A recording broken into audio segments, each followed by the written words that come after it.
Hello everyone and welcome back to TowerGate. It is TowerGate day number 684. 684. Tuesday, February the 5th, 2019. Tuesday. Wow. Tonight is the State of the Union.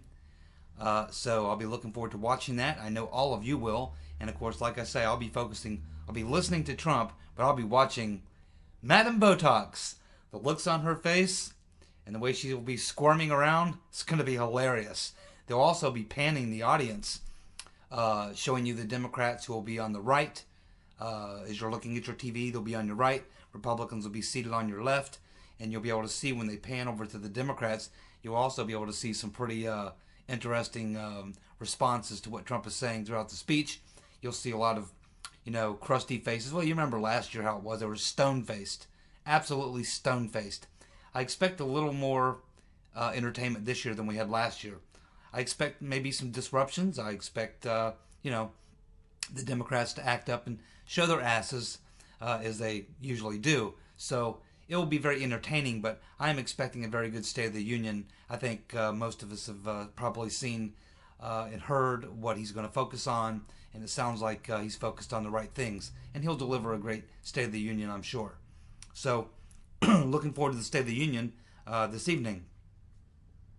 But let's get to the news of the day. Okay, so it appears yesterday, on Monday, Trump's schedule, his schedule for the past several months was leaked to Axios. The culprit is likely a White House staffer who is part of the resistance. So if I'm Trump, what I do is I send out a letter, or his chief of staff should actually do this, send out a letter advising the person who's responsible to go ahead and resign. If he doesn't get a resignation letter within 48 hours, they should issue a lie detector test. A lie detector test. And the person who fails the lie detector test should be served with a subpoena. Served with a subpoena, and they should prosecute that individual to the full extent of the law. He needs to get those anti-Trumpers out. And I forget this. We covered this on TowerGate months and months ago. But there's a guy who's responsible for hiring a lot of the people in the White House staff. And it's my understanding that this guy who's the kind of the decision maker who brings these people in, is a hardcore anti-Trumper. They need to, if that guy's not already been fired, he needs to be. They need to get a grip on this. And this is the chief of staff. Whoever your chief of staff is, which now would be Mulvaney, he needs to crack down on this, find out who's responsible. He needs to kick some ass and clean some house. That's despicable. Absolutely despicable. Well, as of Monday evening at about 8 o'clock p.m., Governor Northam has still not resigned. Still not resigned. And it appears that he's got about 50% approval in Virginia from people who still support him, despite the week he had. I mean, anyone else you would think would have been gone. But, of course, I think we can guess who those 50%ers are. They're likely demo-commies. Demo-commies who love the idea of a past-birth abortion and apparently have no problem with him posing with someone from the KKK or someone pretending to be from the KKK. Maybe he was the guy dressed as the KKK guy. Who knows what the truth is in this crazy deal. And it's gotten crazier. We'll get to that in a minute. But Northam is still hanging on. I don't think he can survive the week, though. I can't imagine that. If this guy survives this, I cannot. No, he can't. There's no way he can survive this. Well, it looks like Ocasio Marty Feldman Eyes Cortez is inviting a guest to the State of the Union, and it appears it's going to be this nutty lady who was the woman who cornered Jeff the Flake in the elevator during the Kavanaugh hearings. And we learned back then that she's an illegal. She's an illegal alien working for a George Soros organization, an illegal protesting. She should have been arrested and deported. Now Ocasio Marty Feldman Eyes Cortez wants to bring her as her guest. They should arrest her as soon as she walks in and deport her. Unbelievable. So now, as I told you about this Northam incident, so now it appears that there's sex allegations are being made against the lieutenant governor, who's a black gentleman. The lieutenant governor of Virginia, the guy who would take Northam's place. So now these sex allegations come out on him today. That he violated some staffer, who's also a Democrat. And his name is Justin Fairfax. Lieutenant Governor Justin Fairfax. And he was asked in a press conference if he thinks that maybe some of Northam's people may be behind it. And he's saying basically, well, it would certainly make sense, wouldn't it? So Northam has got a black lieutenant governor. Northam is under major pressure about having to step down, in which case Fairfax would take over. But then sex allegations come down against Fairfax. Now, he has not denied the allegation. He has stated that it was consensual. It was consensual. But that's not what the accuser is saying. And of course, we find out later that CNN had this story a year ago and spiked it. Didn't do the story. They had the story and spiked it. Now, that's kind of strange, because didn't we learn during the Kavanaugh hearings that if a woman makes an accusation, it's got to be true? Can't question the woman. It's got to be true. But here we have Fairfax questioning, saying, nope, she's wrong. It was consensual. What a mess. See what the Democrats are? Do you see this? This is who the Democrats are. And that's why I said, when the Democrats won the House in the midterms, I said it's the worst thing that happened to them. And the fact that they have to have a primary for the 2020 is the second worst thing that happened to them. Because we're going to get the spotlight put on the demo commies. And people are going to see exactly who these people are. And they're a shit show, my friends. Look at this. What a mess. You're not going to believe this. Well, actually, you will believe this. This story being reported by the Gateway Pundit. It appears that Roger Stone's attorneys have written a letter to both the House Judiciary and the Senate Judiciary Committee and have provided evidence that proves that someone on the Mueller team leaked the Stone indictment to CNN the day before the raid at his home. The person who they believe is the one who leaked the indictment to CNN on Roger Stone would be who else other than Andrew Weissman. This guy needs to be thrown off the special counsel. This guy needs to be prosecuted himself. This guy is a career asshole. Look at his career. Look what this guy has done. How did he ever maintain a position? Well, I think it's self-explanatory why he's at the DOJ. What kind of lawyers do they have there at the DOJ? It's becoming pretty obvious what's going on there at the FBI and the DOJ. These legal people, these lawyers, Uncle Bob, Comey, the whole group. Man, the swamp is deep and it stinks. The swamp stinks. So both the Senate and House Judiciary Committees have received a letter from Stone's attorneys, and he provides for them the evidence. And it has to do with the metadata on the header, is how he knows that this was given to CNN. And it appears it was Andrew Weissman who tipped them off. Of course we knew that CNN got tipped off. Everyone knew CNN got tipped off. Now, what the attorney for Roger Stone wants from the House and Senate Judiciary Committees is them to investigate this. And he sent them the evidence. It won't take them long to investigate it. It's right there in front of their face. It's in the metadata, in the header. And he sent it to them. He just wants it to be verified and brought forward by the Congress. So we can expect in the next few days, if the Senate Judiciary Committee does their job, that would be headed by Lindsey Graham. On the House side, of course, that's Democrats. You can forget about that. Nothing will be done there. It will get buried in the backyard like a bone. But on the Senate side, it will be Lindsey Graham who would be looking into this. And if Lindsey Graham can prove that what Stone's attorney is saying is true, is that this is hard evidence that CNN or that Andrew Weissman of the Mueller witch hunt leaked this document to CNN, this indictment on Roger Stone, so they would know to go camp out at his house and wait for the SWAT raid.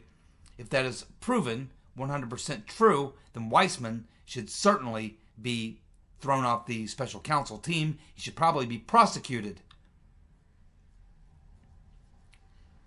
And there probably would be other repercussions. CNN, I think there is a law that you're not allowed to accept or receive something like an indictment. I believe an indictment, a sealed indictment, obviously journalists are allowed to have things leaked to them and things and such, but I think when you start talking about sealed indictments, no, I don't think that you're allowed to receive sealed indictments. And if you mislead how you came into contact with that sealed indictment or don't disclose it, then that could also be criminal negligence on your part. So CNN could be in some trouble here. Weissman should be not only fired, kicked off the special counsel team, he should be prosecuted if this is proven to be true. And some people who have looked at it say it looks awfully good to them. If it's not fraud, if Stone's lawyer, if what he actually sent to the House Judiciary and Senate Judiciary Committees, if this is the actual document he received, the actual header, and this is all legit, then heads should roll. But we'll find out. It's the swamp, and they're Democrats, and they oppose Trump, and they get away with everything. Let's see how bad it is. Let's see how bad it is.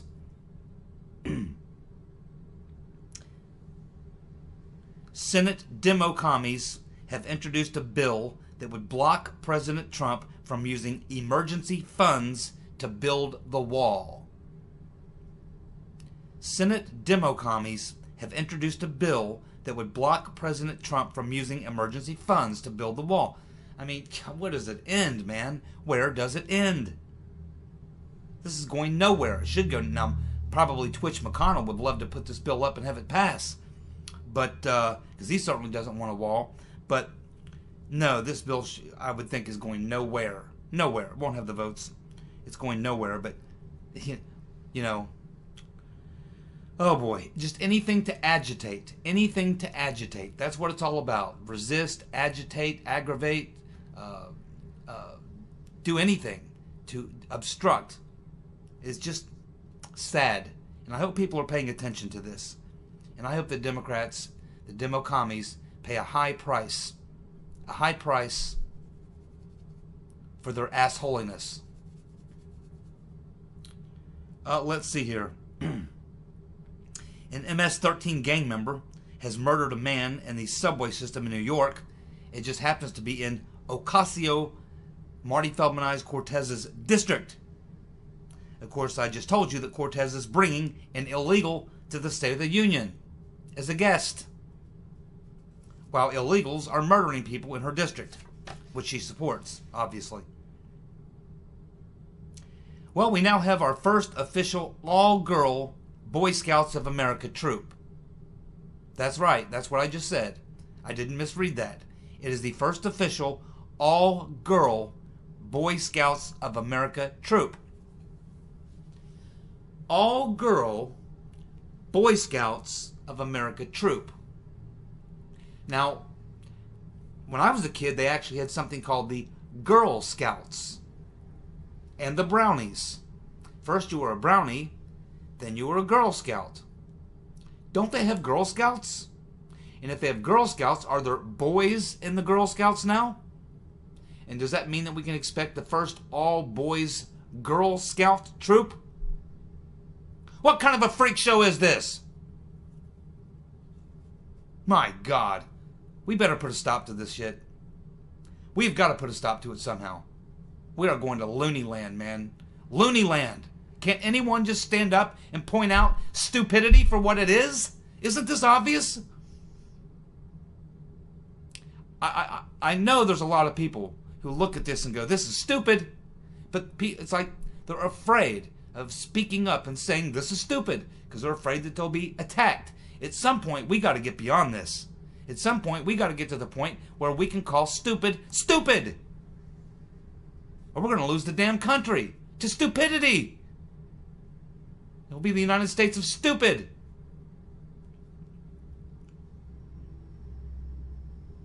Well, the spokesperson for Ocasio Marty Feldman-Cortez says that they are declaring war on the conservatives in the Democrat Party. God, this is stupid news night. That's what this is. This is stupid news night. Every story I've read today so far is pretty stupid. The Democrats, the new wing of the Democratic Party led by Marty Feldman-Cortez, her spokesperson is saying that they're declaring war on the conservatives in the Democratic Party. So the Democrats who don't go along with the far left, and they're pretty far left, but don't go along with the far left communist agenda in the new Democratic Party are being described as conservatives. And they're nowhere near conservative. Hell, the Republicans aren't even conservatives. The only conservative, and there's very few, you can count them on one hand, in Washington: Trump, Jordan, Meadows, Gates. Got a few, but not many. And there ain't none of them in the Democratic Party. Keeps talking about the Blue Dogs. The Blue Dogs? I thought the Blue Dogs were blown out of the Democratic Party in the early 90s. I thought John Breaux was the last Blue Dog to go. Holy shit. What a mess. What a mess. It appears that Uncle Joe Biden, that creep, is still the front runner in the Democratic for the Democratic nomination, and he is not yet announced. And he's a gaffe. I mean, my God, if you go back through the years, literally there are literally hundreds of comments that Biden has made that should just destroy him, blow him out, where he should have zero chance. And here's the problem: a lot of these people don't know. But boy, if he gets the Democratic nomination, I can assure you, you're going to get Joe Biden's greatest hits. You aren't going to believe the comments, the things that have come out of this guy's mouth over the years. Racist comments, I mean, horrible shit has come out of his mouth. And how could he possibly be the front runner? He's white, he's old, he's rich, he's establishment, and he's crazy and stupid. And he's said a lot of dumb things. And he's the front runner? Oh my God. Oh my God. As I said to several other people, the last time the Democrats ran a really openly far left candidate would have been Dukakis and Mondale. And both those guys lost over 48 states. Trump could win a 49-state landslide, 50-state landslide, if they run some clown show like this. I'm telling you, we're going to see what's coming this year. Oh, man, oh, man.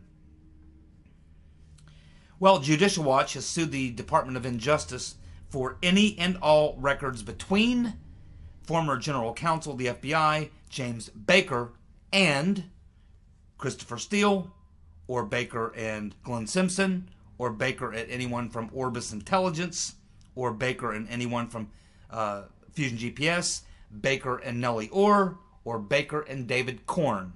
Any and all communications or records between Baker and any of these individuals have now been not subpoenaed, but they've already subpoenaed. They didn't get them. That's why they're suing. So now Judicial Watch is suing to get any and all records between Baker and all these Spygate players. Well done. Byron York. Byron York has been speaking with some folks behind the scenes. He's got a lot of contacts, both the Republican and Democratic Party, knows a lot of people on the Hill. Byron York is saying that behind the scenes there is a battle going on. He's saying that these blue dogs, again, I didn't know there were any blue dogs left in the Democratic Party, but apparently maybe they're calling themselves the blue dogs.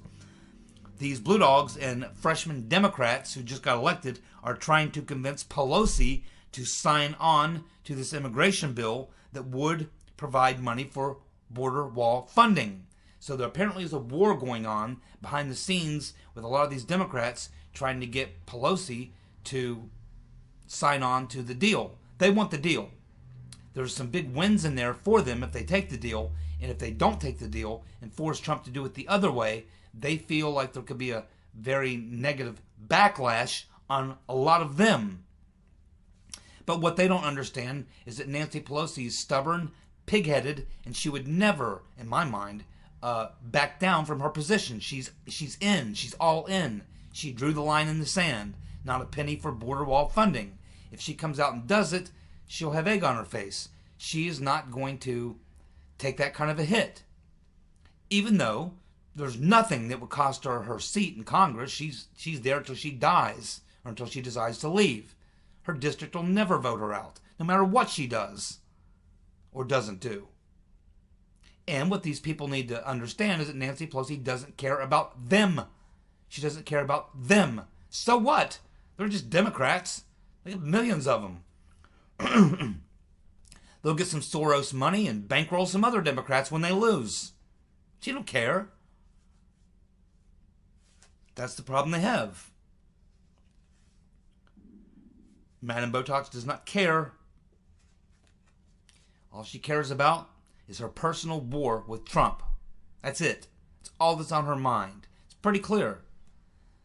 She's decided that her strategy for the next 2 years is to, number one, impeach Trump. And in the meantime, to be the resistance. Not to work with him in any way, shape, or form to provide or move any legislation through the House. Because she knows that it will be canceled in the Senate or certainly vetoed by the president. She knows that nothing that her and the Democrats want in the House are going to make it through the Senate. She knows that. Now, I expect that just for political reasons, she will throw up a whole bunch of bills in the House that may get passed out of the House, but they'll be dead on arrival with the Senate. They'll never get the votes in the Senate, but that's just for political reasons, because as far as the Democrats are concerned, they're in election mode. They're in election mode right now. They were in election mode the day after the midterms for 2020, and that's all they're thinking about. 2020, the primaries, stopping Trump, impeaching Trump, saying no to Trump, obstructing, resisting. This is their whole game plan. There's no plan whatsoever by Chuck or Nancy at all as a leadership to try to do anything, through the Congress. They just want to push their left-wing agenda to feed their left-wing base because they think that's what the energy is. They think there's enough lefties that they can win in 2020 doing that. Now, I agree that they can drive up the popular vote and bring out lots of lefties to drive up the vote in blue states, which are already blue. But the problem that they have is that you got to win some red states. You got to win some purple states. You got to do something. And they have gone so far and are going so far to the left that they're going to lose a lot of working class blue-collar Democrats. They're going to lose common sense white-collar Democrats. They're going to lose business Democrats. So, religious Democrats, Christian Democrats. So, I mean, I don't understand the strategy here. I really don't. Other than maybe they feel that they're going to get enough from Mueller that they can spend the next 2 years with their friends in the media beating on Trump to the point where they feel they can beat him down so bad that his numbers are so low that even a complete crazy person, Democrat, will be able to win in the general election by moving to the center once the Democratic primary is over. So they run hard to the left to try to get the left-wing activists going. Then once that person seizes the nomination, then they move to the center and hoping that Trump's been beat down so much that his negatives are so high that they can defeat him almost in a default contest. That appears to be the strategy. That's the only thing that they could be strategizing on. There's no other reason to explain how they think what they're doing is a winner. The only way that what they're doing could win is it's one of these. It's like a lot of political campaigns where both candidates feel that they both and each other are not very well liked. So they know that neither of them are going to win on their ideas, their policy proposals, or their likability. So they get into a contest to see who can drive each other's numbers down the lowest. And they play a game of negative, hoping to make the other guy more unpopular or less electable than they are. It's the lowest common denominator.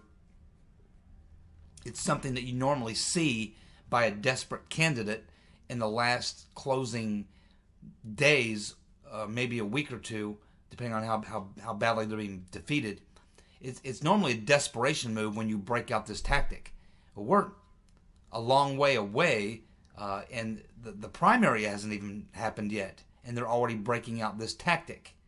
And it could be just another symptom of Trump derangement syndrome, that they maybe live in some sort of a vacuum, a bubble, where they're surrounded by people who think like they do, and they can't possibly imagine that there's people in the country who actually like what Trump is doing, despite the evidence of a great economy, doing a great job on repairing the bad trade deals set up by the rotten Reverend Clinton's husband and a bunch of neocons. The political strategy here is just nearly impossible to try to decipher, because it's just, the Democrats are just nuts. I don't know what more to say at this point. I think they've lost their minds. I mean, I've been watching elections for 40 years. More than that. Been through a lot of elections. I've seen a lot of different campaigns, campaign strategies.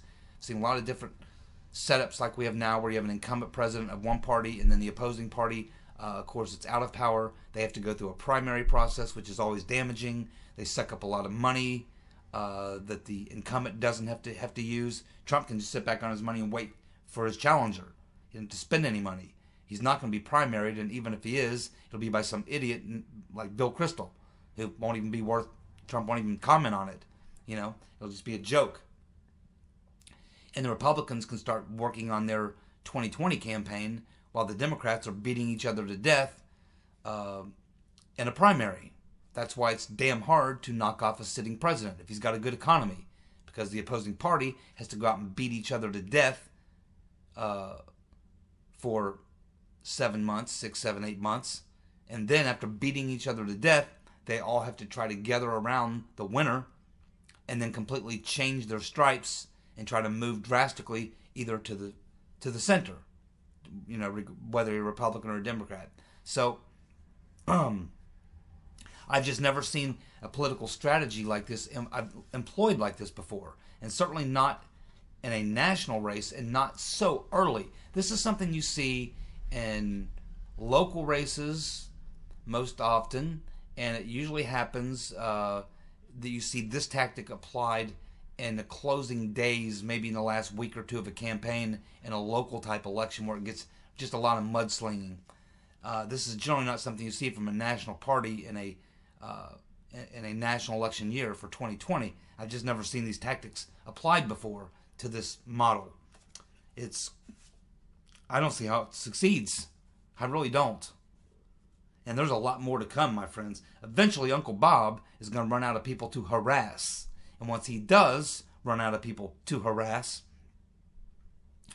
or more possible, then of course we'll be able to begin getting to the bottom of the real crimes and the real criminals. And of course, we also can expect that Attorney General Barr will be taking over next week. He's made some promises to Lindsey Graham. I wouldn't trust Barr as far as I could throw him, but we'll watch and see what he does. There is considerable pressure on him to at least pretend to do an investigation. We have Lindsey Graham, head of the Senate Judiciary Committee. He's promising to do some things. We'll find out.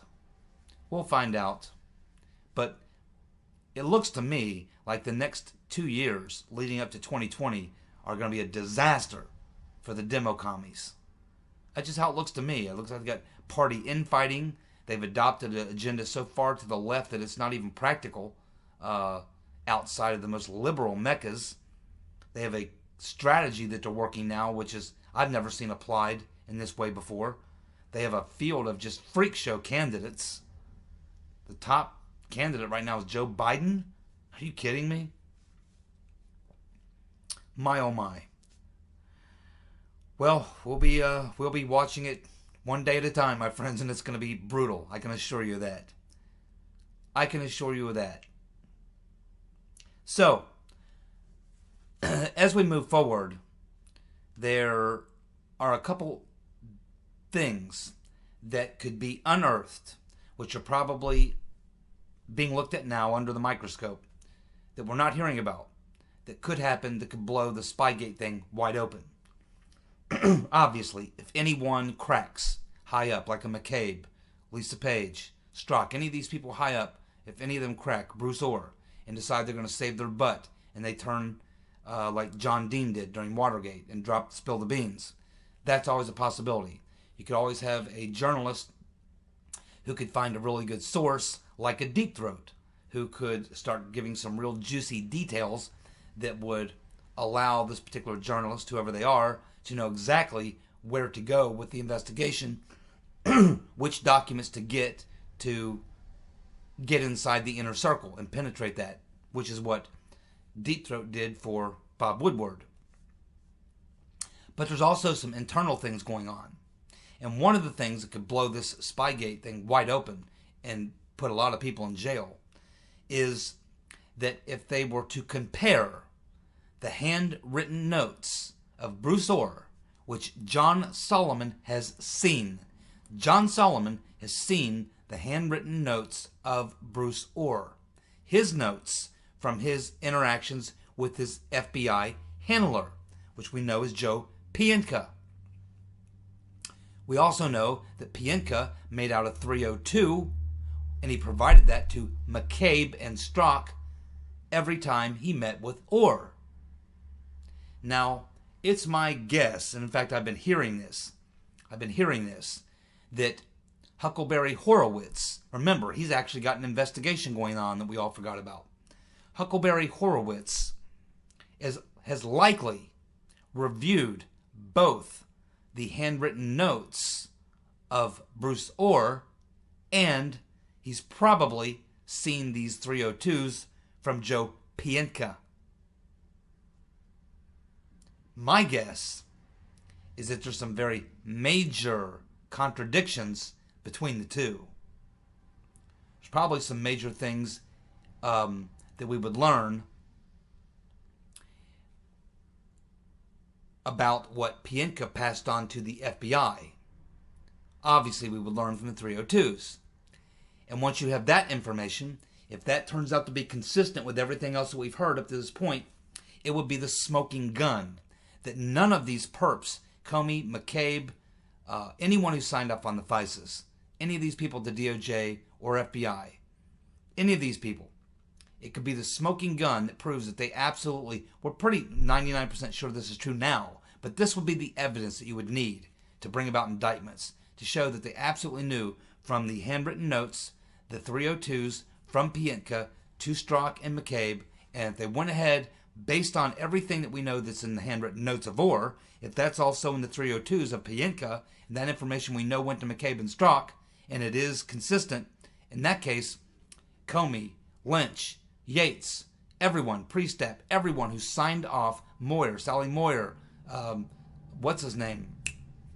The whole group, there's like 8 or 9 people. Every single damn one of them would be found guilty of lying, misrepresenting the truth to the FISA court. And Horowitz has likely got this stuff. We just don't know when he's coming out with his report or whether or not he'll try to cover it up. I'm telling you, there's some very, very, there's a lot of landmines. There are a lot of landmines for these people in the months ahead as we move forward. And I'm pretty sure before we get to 2020, some of them are going to blow. Thank you so much for tuning in. I'll be back tomorrow with more TowerGate. We'll talk about the State of the Union. See you guys. Bye.